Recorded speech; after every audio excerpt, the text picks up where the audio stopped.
Ladies and gentlemen, I am officially running for President of the United States. That is why I am running for President of the United States. And we are going to make our country great again.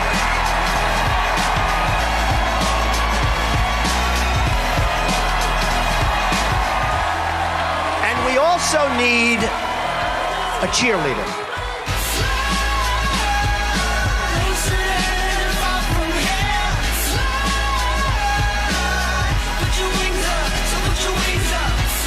Now you see, this little bird doesn't know it.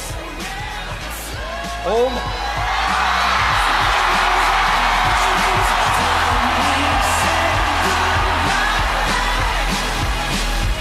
Please clap.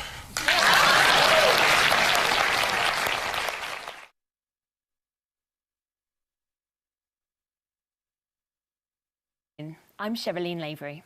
Tonight we'll be taking you through the results of the US presidential election, live from our studio here in Birmingham.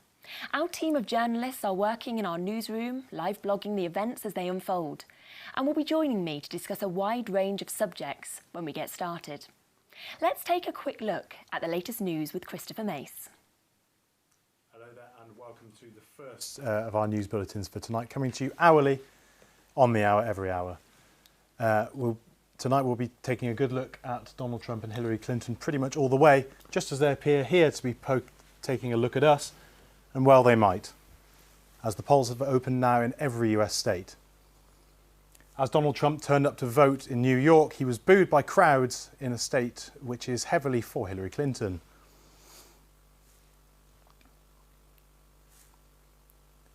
There was a controversial moment as Trump appeared to eye his wife Melania's voting slip. This could potentially be quite controversial. We might hear about that a little bit later on. The first result came in at midnight last night in Dixville Notch, a tiny, tiny little town of 12 people in New Hampshire.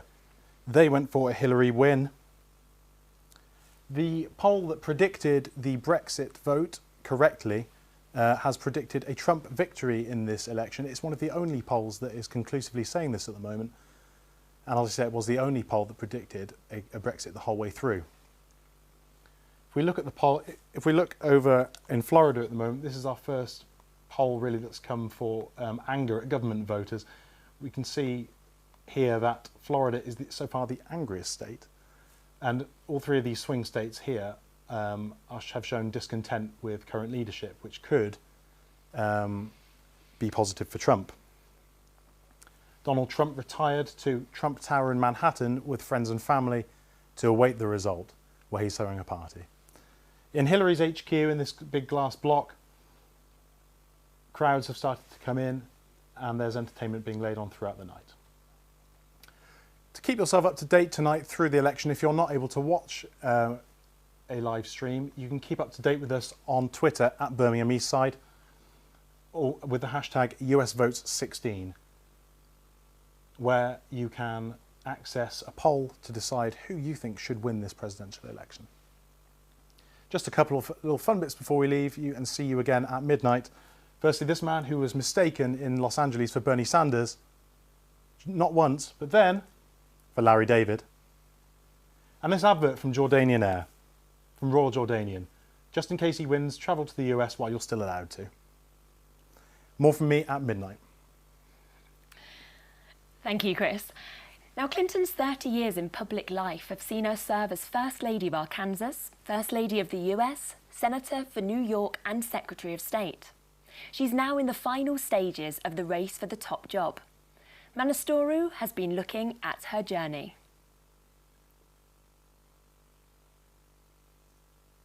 I'm running for president. Hillary Clinton was born in Chicago on 26 October 1947. As a young student, Hillary was involved in various activities. After graduation, Hillary enrolled in Yale Law School, where she developed strong concern for protecting the interests of children and families, and met Bill Clinton. Hillary married Bill Clinton in 1975. During the 12 years that she served as the First Lady of Arkansas, Hillary founded Arkansas Advocate for Children and Families and Arkansas's Home Instruction Program for school youth. She worked on behalf of children and families while practicing law in Little Rock. She was named Arkansas Woman of the Year in 1984. Taking office in 1993, President Clinton made healthcare reform one of the highest priorities of his administration and asked the First Lady to chair the task force on national health care quality. She raised awareness of the impact of tobacco on children. The First Lady also worked tirelessly to reform our nation's foster care system and promote adoption. I hope to unify our country. I hope to bring people together. I hope to break down every barrier that prevents Americans from joining hands and making our country everything it should be.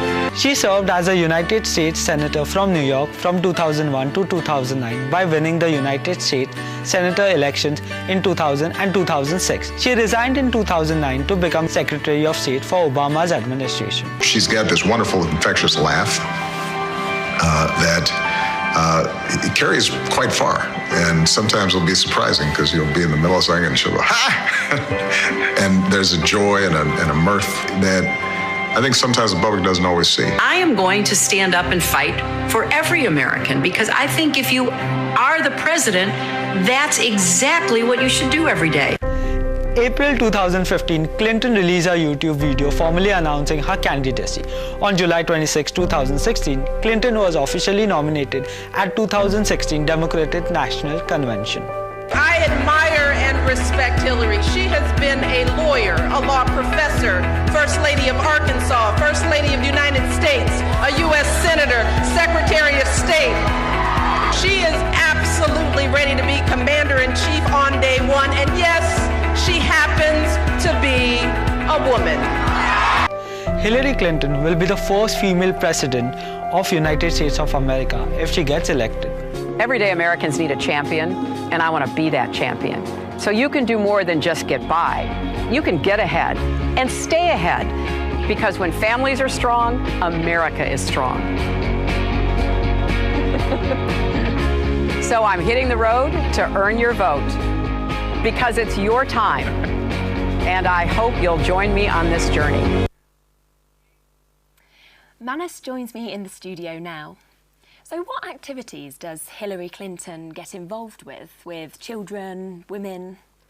The fourth Women Conference, which happened in Beijing in 1995, Hillary Clinton woke up the world. She went on to say that women rights are human rights and human rights are women rights once and for all. Saying that in 1995 was a big deal by some politician leader. Later on, she has worked together with Democratic and Republican and come together with a plan which serves 8 million of American children with medical insurance till date. She has also found out Arkansas Advocate for Children and Families, which has helped a lot over there. She was also named as Woman of the Year of Arkansas for various activities towards children and families. And how did she react to the 9/11 attack? During 9/11 attack, she was a US senator. That time, when she saw the White House fund had not a single penny for New York, she went to Washington to talk to President Bush. That time, she went and appealed to President Bush that she wants $20 million for recovering the losses of people, and she also tried to rebuild the life of people who faced various losses.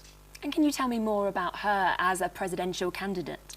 Well, I think she has been the First Lady of Arkansas, First Lady of United States Senator, US Secretary. She has been a law professor. I think she is qualified to be the president. She know what job she has to do once she becomes the president. She can be commander-in-chief from the day one itself once she becomes the president. Thank you, Manas. Trump is the other main presidential candidate. From the televised debates, he's proven that he isn't afraid to speak his mind. But how much do we really know about him? Our reporter, Sana Mahmood, has more. Ladies and gentlemen, I am officially running for President of the United States, and we are going to make our country great again. Donald John Trump was born in 1946 in New York to Frederick Trump and Mary MacLeod Trump. His father was a real estate developer and sent Trump to the New York Military Academy at age 13. It was fair to say Trump did well both academically and athletically and went on to become a star athlete and student leader by the time he graduated in 1964. He later then graduated with a degree in economics from the University of Pennsylvania in 1968. Trump followed his father into the real estate development career, and whilst he was a student, he worked with his father during the summer and then he managed to join the company. In 1971, Trump was given control of the company, which he later renamed the Trump Organization. He then became involved in large building projects such as the development of properties from the Penn Central Railroad Company. But even for Trump, things were not always as promising as they seemed, as in 1973 the federal government filed a complaint against Trump, his father, and their company. This was recently reported by the CNN. The Department of Justice accused the Trumps of violating the Fair Housing Act, arguing they were turning away renters based on race and color. 2 years later, in 1975, Trump and his father settled the case, agreeing not to discriminate against anyone. But Trump soon got back on his feet, and by 1977 he married Ivana Zenakova, whom he went on to have 3 children with. Not long ago, Trump became heavily involved in New York's political realm and then later developed the Plaza Hotel, which was a huge success. Since then, he has ventured into so many different business opportunities, with some being movies, games, alcohol, mortgaging, beauty pageants, and even casinos. He was making money like never before, but Trump soon hit a dead end with the Trump Taj Mahal Casino in the early 90s, as it crashed into bankruptcy, costing bankers and backers hundreds of millions. This destroyed him financially, and not long after that, Trump had an affair with Marla Maples, which led to Trump and Ivana's divorce. Marla and Trump got married not soon after and went on to have Trump's 4th child. However, problems arose and the couple got divorced in 1999. But Trump rebuilt, and by late 1999 he managed to get his net worth up to $2 billion, and within the same year his father passed away and left him with about $300 million. He made his name and image bigger and better than ever before. Companies were paying just to have his name associated with theirs. He then got married again to his 3rd and current wife, Melania Knauss, and from the year 2001 to 2009, Trump started supporting Democrats and was in the public eye more than ever, especially over his opinions on Barack Obama and his policies. As of today, Donald Trump is running for president with the idea of making America great again, and is said to be the richest person to run for president so far. Thank you very much. Thank you very much. Sana is with me here in the studio. Do you think that Donald Trump will be good for the economy in America? Well, you could argue that he will be, because over the years he has proved to be quite successful. I mean, he's known as a billionaire real estate mogul, and that has to be for a reason. But at the same time, he has been known to go bankrupt at least 4 times, so he could be potentially disastrous for the economy. Of course.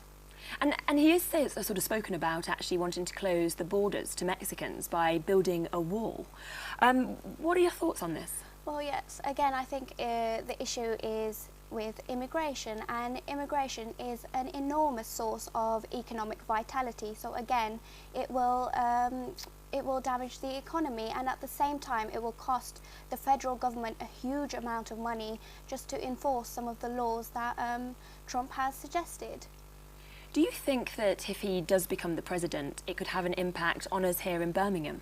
Well, yes, because he wants to rip up trade deals, and with us already leaving the EU, we need those trade deals, and also the financial market here could crash, and we could go into global recession. Thank you, Sana. Now, a lot of people have said that the result of this election is too close to call, so it's no surprise that the main coverage has been on Hillary Clinton and Donald Trump. But what about the vice presidential candidates, Tim Kaine and Mike Pence? Who are they, and what are their duties? The Vice President of the United States is the second highest position in the executive branch. The Constitution limits the formal powers and role of Vice President to becoming President when the President dies or becomes unable to serve and to acting as a presiding officer of the United States Senate. He or she may serve as a surrogate while the President is traveling abroad. The Vice President may receive foreign dignitaries and host state dinners. Some Vice Presidents have taken on more active roles than others. Besides the president candidates, the whole campaign, we are watching their running mates, who strongly support for either Clinton or Trump. In 2016, Hillary Clinton chose Tim Kaine as her vice presidential running mate. Tim Kaine, born in Minnesota in 1958. He served as a governor of Virginia from 2006 to 2010 and is currently a member of the USA Senate. Who I don't trust? I wonder. Donald Trump! Donald Trump. Tim Kaine entered politics in 1994 when he was elected to the Richmond City Council. Kaine was a mayor, a governor, and a senator, and according to his office website, he is only one of 20 people in the United States history to have held all three offices. Kaine's first big moment on the national stage was his democratic response to George W. Bush's 2006 State of the Union address. He showed his support for immigration reform when in 2013 he delivered a speech entirely in Spanish on the Senate floor for the first time in the United States history. Inmigrantes contribuyen una gran riqueza a nuestro estado. Please join me in welcoming the next Vice President, my friend, Senator Tim Kaine. In the months since being named Republican presidential nominee, Donald Trump's running mate, Indiana Governor Mike Pence, has proven to be a loyal supporter to the billionaire. Mike Pence, born in Indiana in 1959, has served as a governor of Indiana since 2013, but also has 12 years of experience as a member of the United States House of Representatives. Here and now that Hillary Clinton will never become President of the United States of America. Mike Pence was already well known and respected in Republican circles when he was elected governor of Indiana in 2012. After losing 2 congressional seats in 1988 and 1990, he became a conservative radio and television talk show host. This is Mike Pence. Pence successfully ran for Congress in 2000 and represented Indiana's 2nd and 6th congressional district in the United States House of Representatives from 2001 to 2013. He supported a number of legislative efforts to ban same-sex marriage in his native Indiana and signed into law several limiting regulations on women's access to abortion service. I know we will elect Donald Trump to be the 45th President of the United States of America. His biggest disagreement with his running mate is on immigration. He described Trump's proposed ban on Muslims entering America as offensive and unconstitutional. The next Vice President of the United States, Governor Mike Pence. Thank you. Thank you, everybody. Thank you. These 2 candidates were face-to-face debate in the beginning of October. It was a tense debate with frequent interruption. They talked about the taxes, social issues, immigration policy, problems in Syria and relation between the United States and Russia. Donald Trump during this campaign has called Mexicans rapists and criminals.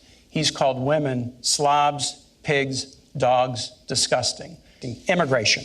There's 2 plans on the table. Hillary and I believe in comprehensive immigration reform. Donald Trump believes in deportation nation. You got to pick your choice. Well, I think Donald Trump laid out a series of priorities that doesn't end with border security. It begins with border security. And after we secure the border, not only build a wall, but beneath the ground and in the air, we do internal enforcement. But he said the focus has to be on criminal aliens. Donald Trump has said we're going to move those people out, people who've overstayed their visas. We're going to enforce the law of this country. Vice President candidates spoke about situation in Syria. They think that the United States should protect the citizens and children in Aleppo. I truly do believe that what America ought to do right now is immediately establish safe zones so that families and vulnerable families with children can move out of those areas, work with our Arab partners real time right now to make that happen. Hillary and I also agree that the establishment of a humanitarian zone in northern Syria with the provision of international human aid consistent with the UN Security Council resolution that was passed in February 2014 would be a very, very good idea. And Hillary also has the ability to stand up to Russia in a way that this ticket does not. Mike Pence attacked Russia, which has become a major ally of Bashar al-Assad. Kane claims that there's an old proverb which says that Russian beer never dies, it just hibernates. Hillary Clinton has gone toe-to-toe with Russia. She went toe-to-toe with Russia as Secretary of State to do the New START agreement to reduce Russia's nuclear stockpile. She's had the experience doing it. She went toe-to-toe with Russia and lodged protests when they went into Georgia. And we've done the same thing about Ukraine, but more than lodging protests, we've put punishing economic sanctions on Russia that we need to continue. Let me say this whole Putin thing. Look, America is stronger than Russia. Our economy is 16 times larger than the Russian economy. America's political system is superior to the crony, corrupt capitalist system in Russia in every way. And now, today, we are going to see who will win the president election in the United States and who will sit in the vice president chair. Now that we've heard about the candidates, let's turn our attention to the voting system. Now, most of the European countries elect their president directly along with the popular vote. The US, though, used a system called the Electoral College. Our reporter, Dominika Saskova, explains. Autumn is in full bloom, and this particular season marks the transition from summer into winter. While the season may be temporary, it's important because it brings significant changes to the environment around us. The weather is colder, the trees are changing colors, and the leaves are shedding. Change is present here as well as overseas. Only in the United States, the change next week will be more significant.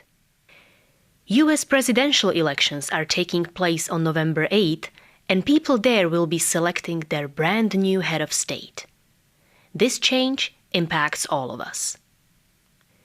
While most of us understand the presidential election as a choice of people, in the United States, the system is more complex.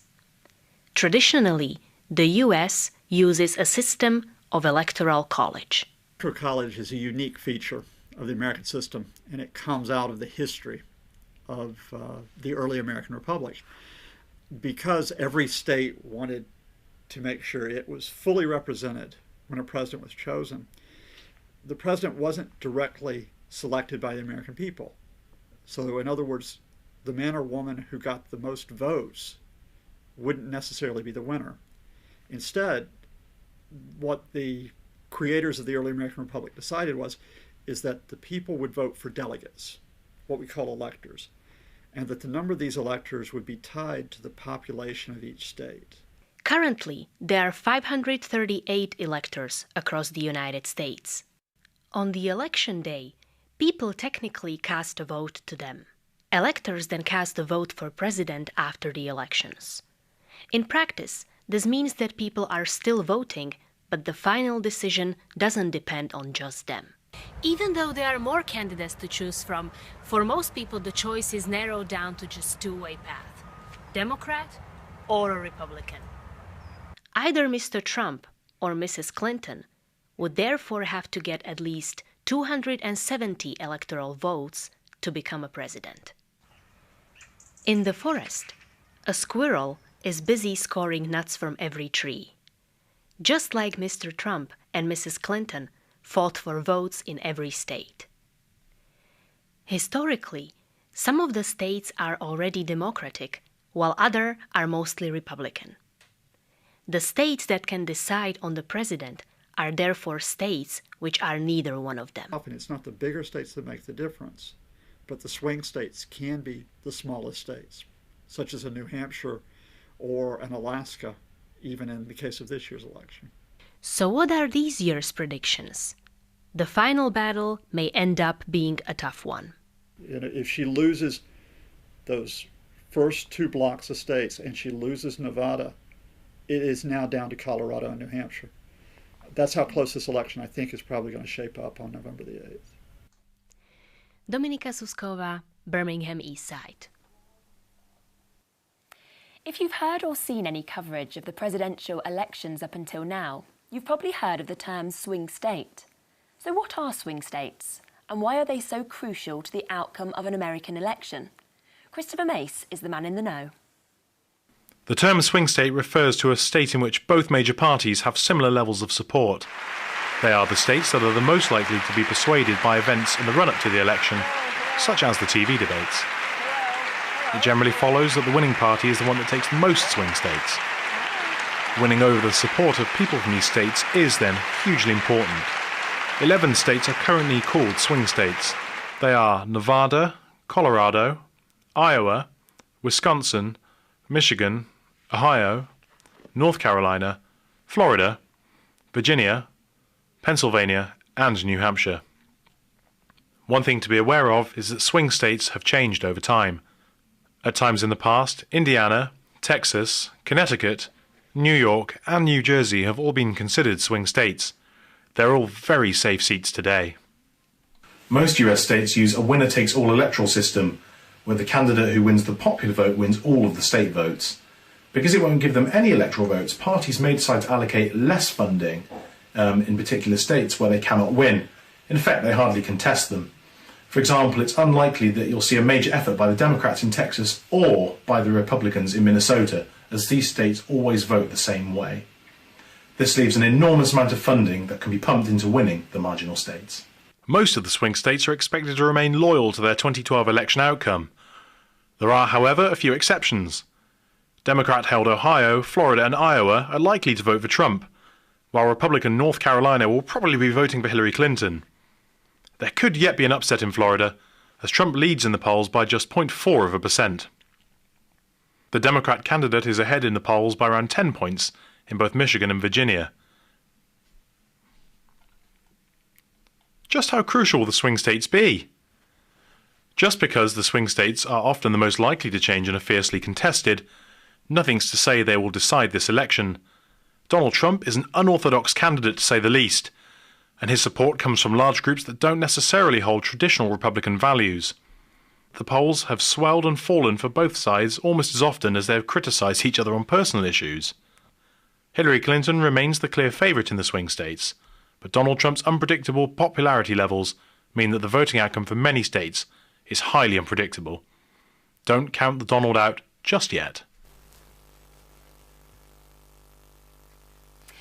James Dale joins me here in the studio. So, what does Donald Trump have to do with this election? Well, to win it, first and foremost, there are key states that he needs to hold. And at the heart of that, there's Georgia, Arizona and Utah.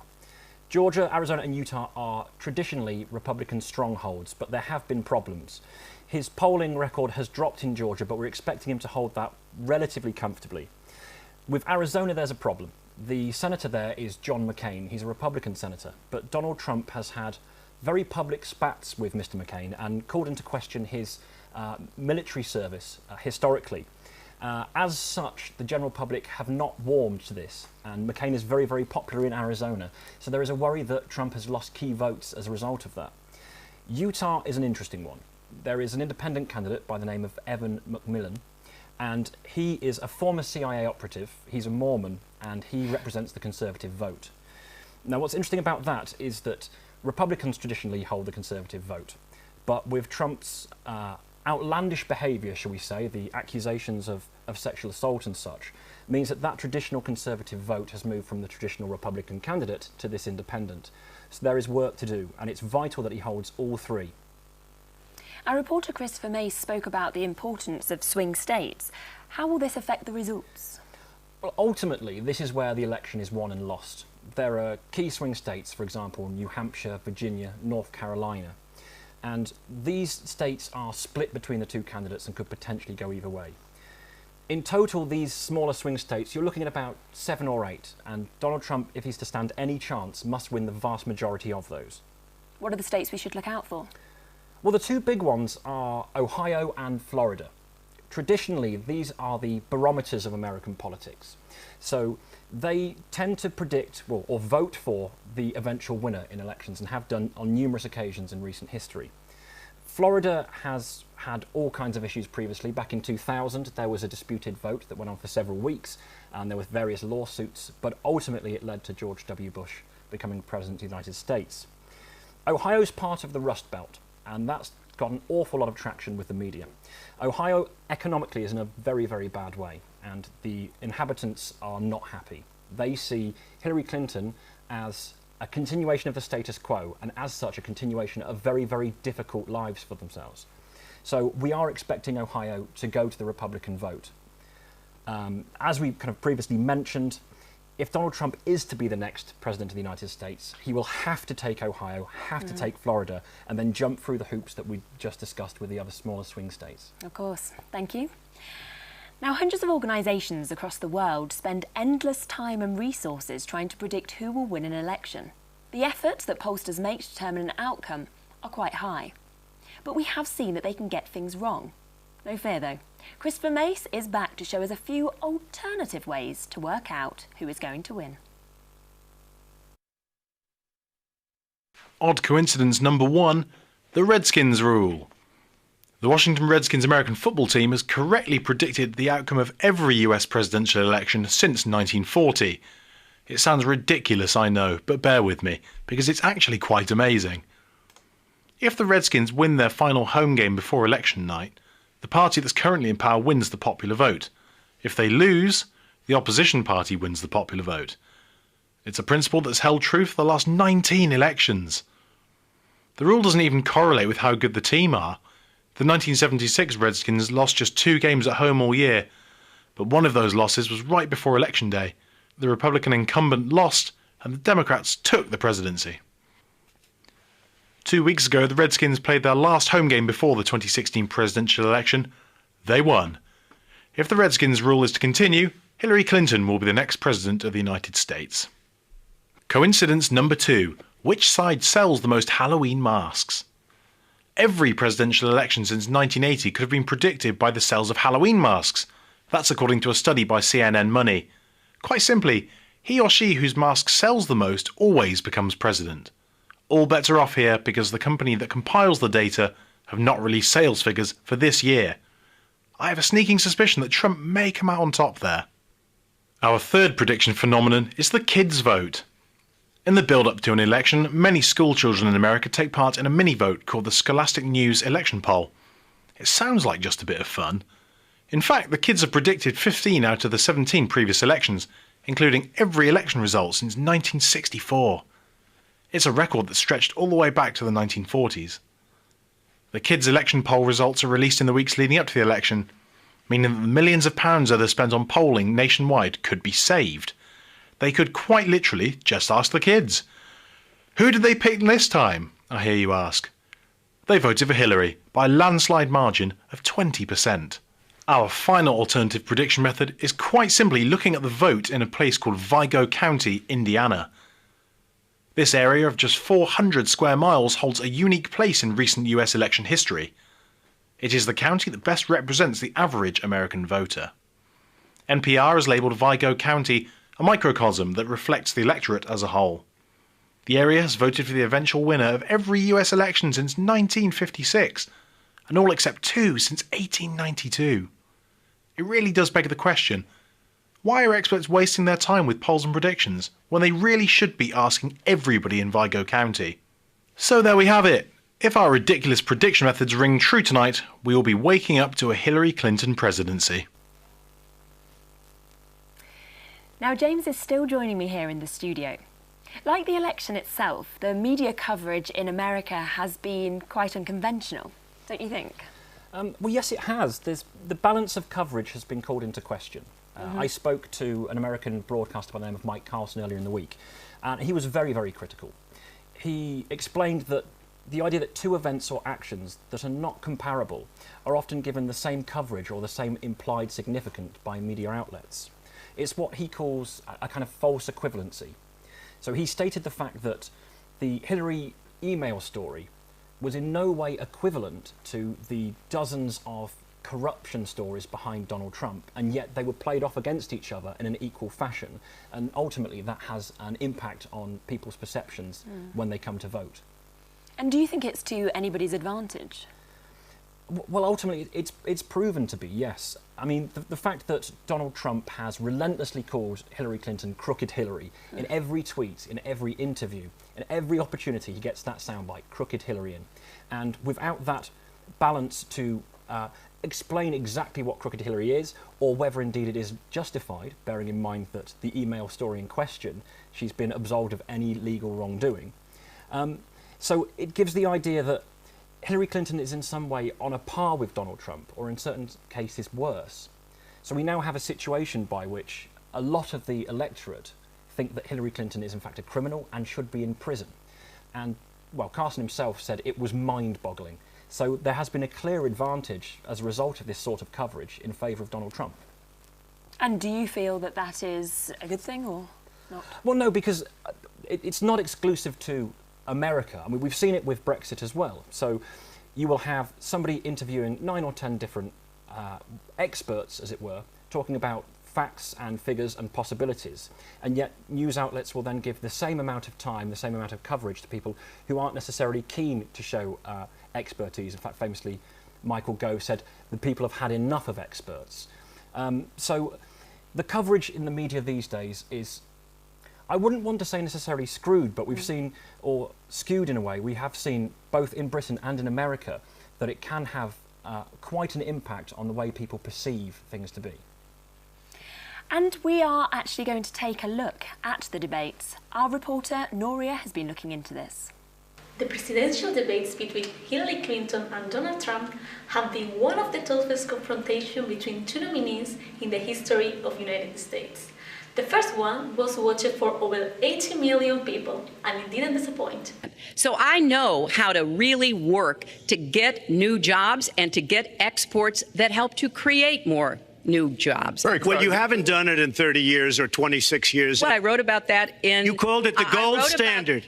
You called it the gold standard of trade deals. You said it's the finest deal you've ever seen. No. And then you heard what I said about it, and all of a sudden you were against it. Well, Donald, I know you live in your own reality. You have so many different things you have to be able to do, and I don't believe that Hillary has the stamina. Let's let her respond.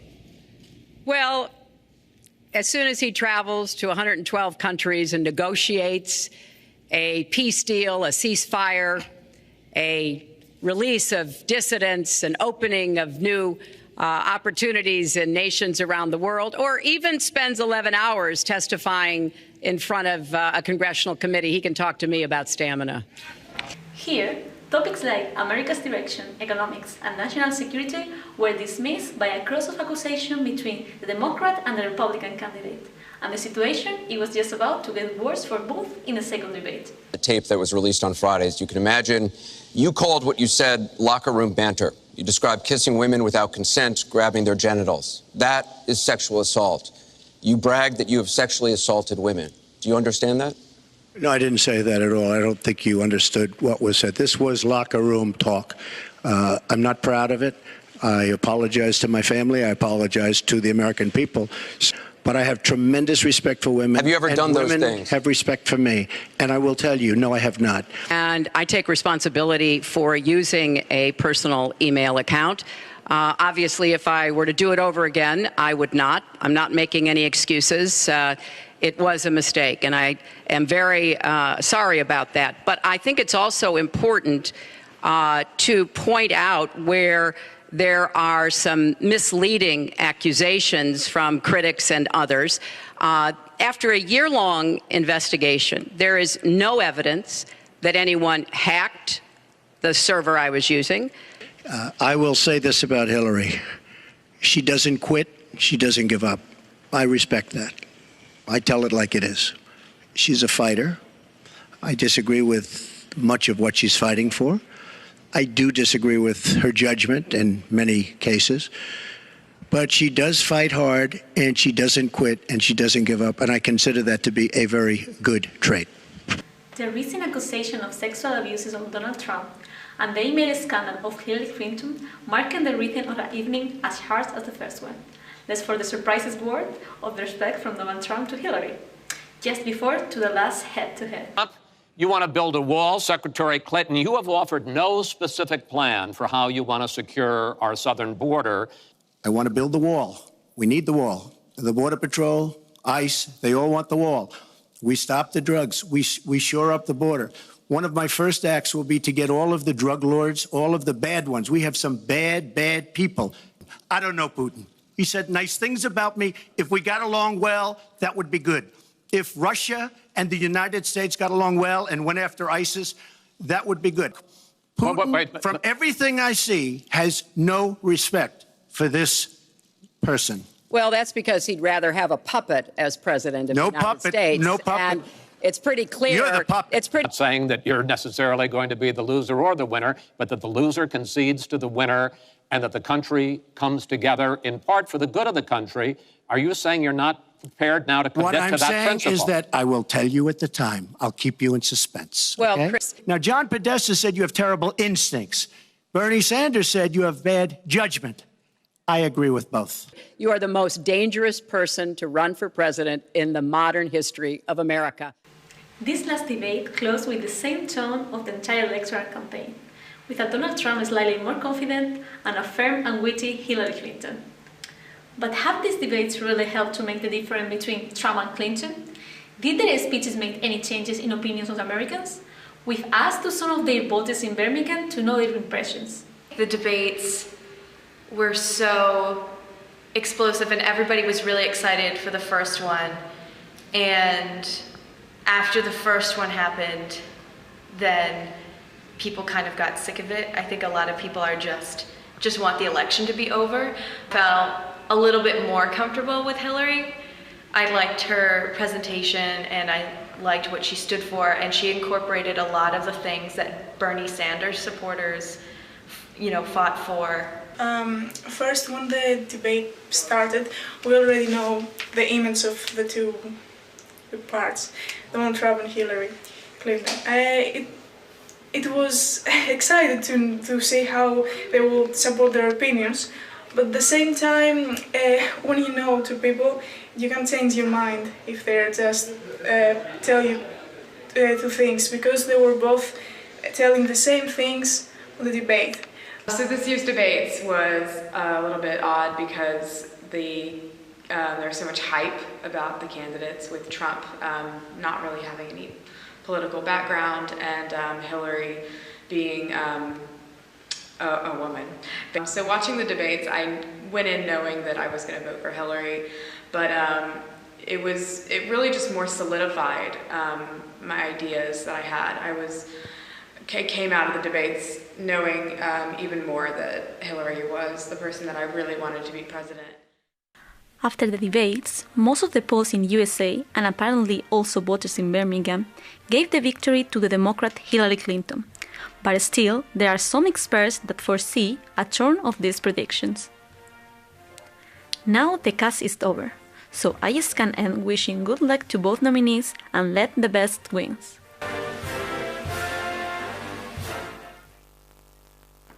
Nuria Raquelme joins me here in the studio. Can you tell me what were the most used words during the debates? Well, both of the nominees repeat a lot the word people. They were so focused on people. But then Donald Trump, he was also so focused on America, so focusing our people and so focused in our country. On the other hand, Hillary mentioned more women, and she was all the time like, I think. Do you think these debates have helped to improve the way the candidates appear to the public? Well, I think that Hillary Clinton did a really good performance during the debates. She was so secure, she knew what she was doing, and she was able to bear every attack from Trump. But then we saw a really big lack of confidence and also to experiencing this kind of debates head-to-head from Trump. So I think that actually Clinton was the one that improved her image about all the electors that wanted that the other nominee from the Democrats we won. Yeah. What do you think was the most remarkable moment from this campaign? Well, there have been many remarkable moments during this campaign, but actually after the second and the third debate, when Trump was all the time repeating all the respect that he has for women, that nobody respects women more about him. I thought that it was really shocking because we all know what he did to women, we all know what he said to women, and I thought that it was really impressive that he also mentioned this, yeah. Of course. Well, thank you so much, Nuria. Now, never in political history have both presidential candidates elicited such public disapproval. Both Trump and Clinton have been scrutinised by the media and villainised by each other. Shalini Ray finds out how we got to this point and what has changed over the years.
But I need to say it, don't I?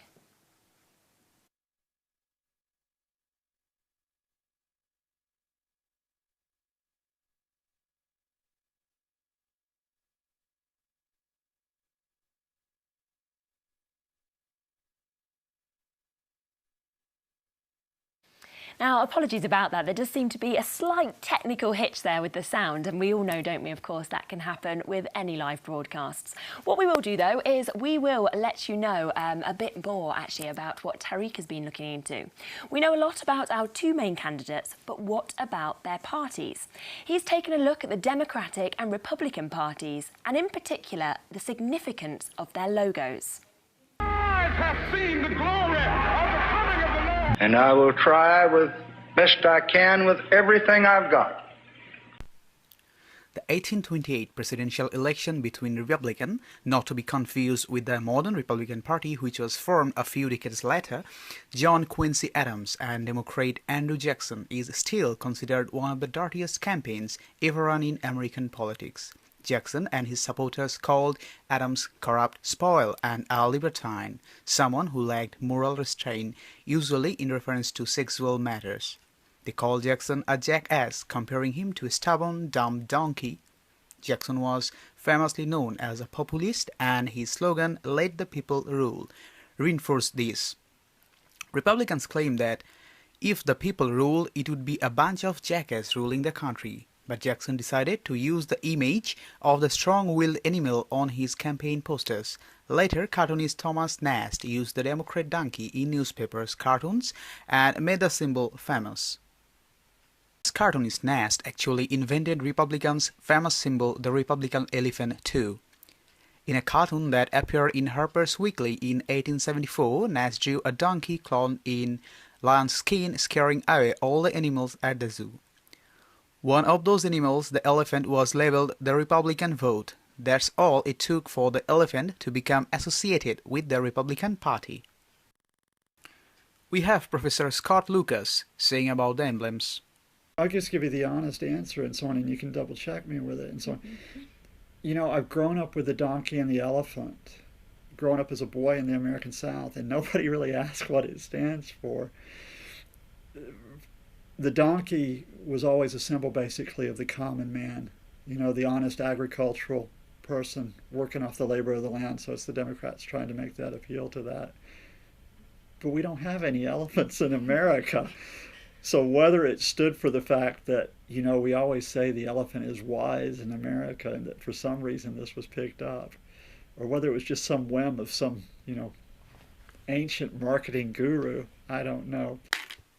No matter who's gonna win this election, but one thing will make your hype high. Both Republicans and Democrats have famous faces to remunerate. Democrat Party holds their flag to enlighten history with Andrew Jackson, Jim Carter, John F. Kennedy, Bill Clinton, Barack Obama, and many more. On the other side, Republicans have a glorifying past with Abraham Lincoln, Theodore Roosevelt, Ronald Reagan, Richard Nixon, George W. Bush-like names. I don't really define remarkable candidates by party. And by that I have to say that for me, it's not the parties that generate something that is very distinctive in a candidate. They each generally have their particular approaches historically. They each have their particular views on economic, social issues, foreign policy. Democrats today say donkey is a smart, brave, while Republicans say elephant is strong and dignified. 45th president will not only have the votes of the people but also take the baton to take his party history a further ahead. Tariq Adnan, Birmingham. Now for the latest news with Christopher Mace. Welcome to the Midnight News on the hour every hour with me, Christopher Mace. Looking forward now, Donald Trump and Hillary Clinton have both urged their voters on Twitter to keep voting for them. Particularly in Hillary's case, she's gone on to tell people to tell their friends to vote, phone around, get them moving. There's faith among both parties still that they can win. There has been a shooting in Azusa County, California. The local police have advised people to stay out of the area following the closure of a polling station, which we hope at the moment is temporary. We have heard, numbers are confirmed at the moment, we've heard that there are at least some injuries. The Economist has suggested that Hillary Clinton is very, very likely to win. They said, it seems unlikely either candidate will take the lion's share of uncommitted voters. That helps Hillary Clinton. They then went on to suggest that the chances of her winning were very, very high. Bob Carver from Birmingham City University suggests that British-based Democrat voters say they're quietly optimistic of a Clinton win. They say North Carolina is the state to watch, and the result for that should be coming through fairly soon. It's one of our key swing states. Sana Mahmood from Birmingham City University as well, from Birmingham Eastside, says, from midnight, all eyes on Virginia, Georgia, Indiana, Kentucky, South Carolina and Vermont. They're the ones to expect first. We're expecting those pretty imminently, but as of yet, at this moment, nothing has been confirmed. Birmingham Eastside then confirmed that in half an hour's time, we're expecting a further 3, and those are North Carolina, Ohio, and West Virginia. Back to Bob Carver, who's said that abroad, UK Deputy Chair Inga Kremtorp says they'll be watching Florida and Ohio keenly. Both of those are absolutely key swing states. Florida in particular, which has looked like flip-flopping between the two on a weekly basis. If we just look at, we can look at this map here, which has come from the Financial Times. This is how the polls have swelled and fallen for each side, basically day to day. They have kept Hillary ahead in almost every day, but the polls have jumped around based on events. Wall Street investors are in a buying mood, and US stocks will be broadly higher as the majority of traders have bet on Hillary Clinton winning. And remember, you can keep up to date with everything that's going on in the US election with Birmingham Eastside, both on the website as a live feed and on Twitter. And don't forget, you can always go on there as well and decide who you think should win the 2016 US election. That's all from me for now. Back again at 1 a.m. Thank you for joining me. I'll be back at 2 a.m. with further results from the US election. Of course, do go on to birminghameastside.com, or you can use the hashtag USVote16. See you at 2. Ladies and gentlemen, I am officially running for President of the United States. That is why I am running for President of the United States. And we are going to make our country great again.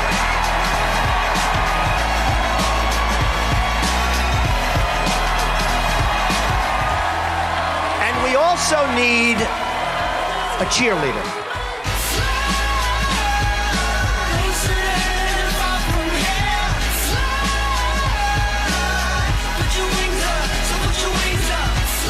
Now you see, this little bird doesn't know it.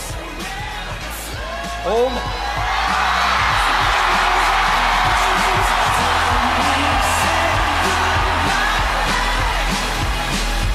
Please clap.